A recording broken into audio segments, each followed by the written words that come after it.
disappointment. When I walked up here, I had literally no idea where to start and what to do. I mean, I knew that I had to sit down and play. I wanted to play something to start, but I picked up the Jingle Bells. But that just sort of somehow welcomed its way into Leroy Anderson's Sleigh Ride. Yeah. I like that part. I always loved that part when the school played the slapstick. You had the commercial slapstick with the hinge, but when you got to do the 2x4s with the handles, that was it. And it's always that little bit off. So Leroy Anderson. So that's how I think it's really important. One of my things that I recommend to folks is with your instrument, to create a relationship with your instrument, is to sit down and invite sounds and let one sound take you to the next without judging. So what I'm saying is, without judging, without giving it expectation or disappointments, of course, personally, you're always like, oh, I could do this better or whatever. But for the most part, it's a glorious thing to sit here every time, first of all, in front of folks or by yourself, whatever, and improvise. Do it with other people, it's even better, right? What a gift that we have that we can sit down and there's an endless amount of music that we just welcome. So that way too, then, because if I came in and had to figure something out and it didn't go that way, then it would be like, oh. Like today when we had this concert, we rehearsed a little bit. I tried to do the smallest rehearsal possible for this afternoon for the Christmas trio.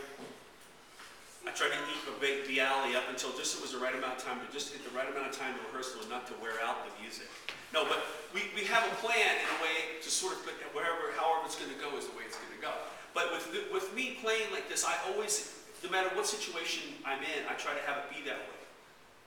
And one of the words I like to think of, and I think it has to work with every instrument, I think one of the greatest things you can be is an allower. One of the things we want to be able to, I say this to my students at Sarah Lawrence, where I teach, and all the students that I deal with. The main thing we learn to play any instrument so that we can play with people. And what is that you offer to people, or that make them want to play with you? What is that? For me, sometimes it's always not somebody that plays their instrument the best, or with the most virtuosic ability or the most chops. Sometimes they just have something that you really love about the way they communicate. So that's why I like this word allow, because if I can allow people to go somewhere, then I feel like I really have accomplished something. I'm the bandstand. Welcome you guys. Hi. Many years ago, I played this concert with Dewey Redman. Pardon me if you've heard these stories before, but I love telling them because they're good stories to tell, to relate. And we got done with this concert, and I said, hey, Dewey, I said, man, thank you, this was so much fun. And he was always so grateful for your talent, for your contributions. He said, Matthew, I always call him Matthew, thank you for your music. He goes, people sound their best when they play with me. And I went, oh, really? And I thought, I never heard a word, a second of ego come out of this man's mouth. I worked with him for 12 years. I never heard the slightest bit of ego. He could have used sometimes I think in business, but that's another point. So I was like, wow. So we were doing a Europe tour. I was on a train. I was thinking about this all the time. People sound their best in the prayer. Then I realized he was right. Because what he did, when I played with him, he just opened up a world for me. That's why I love playing with him so much. He had a great sound, a great feel. But that feeling of being on the bandstand with him and where he could allow me to go was unlike anybody else. In his own unique way. There's a lot of people that lift you up like that. Joel Devine. You have to, he can just he can just walk in and just lift the carpet of the drums up with the way he plays. So there's a lot of people that give that kind of energy to me. That's what I want to be around, and that's what I want to be. So in my quest of doing this, being an allower means that I wanted to be able to do whatever I felt like it needs to be to serve the music at that given point. If allowing means for one night to be playing with someone where they want to tip it, then I'll tip.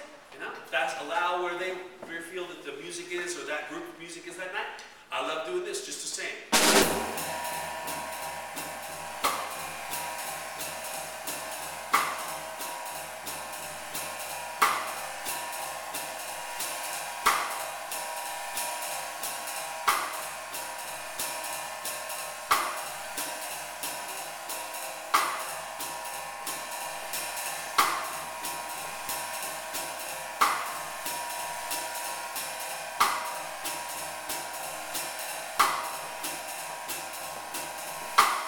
So practice that.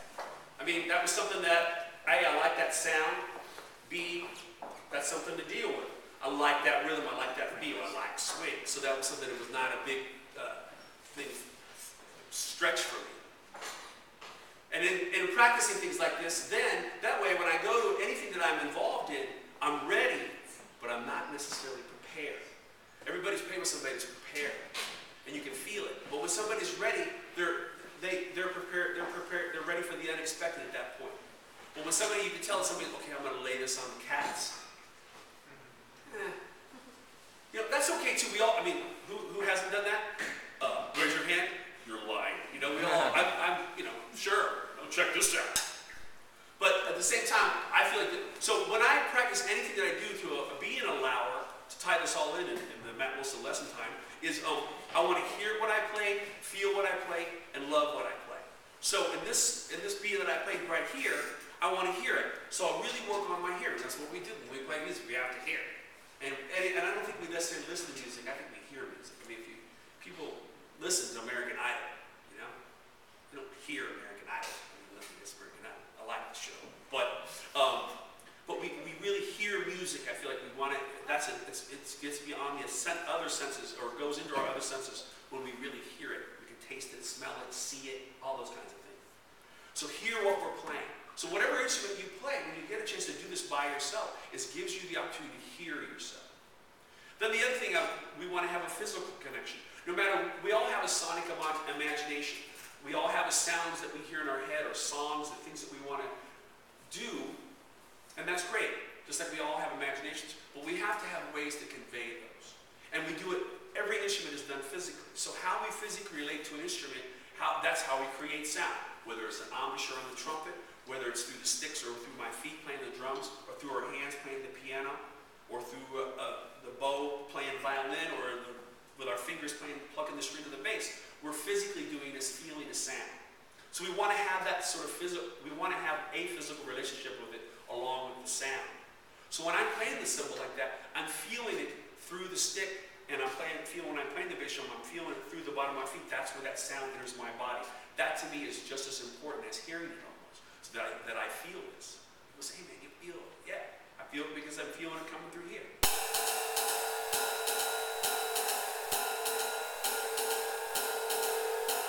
So I can feel it at all tempos and all volumes.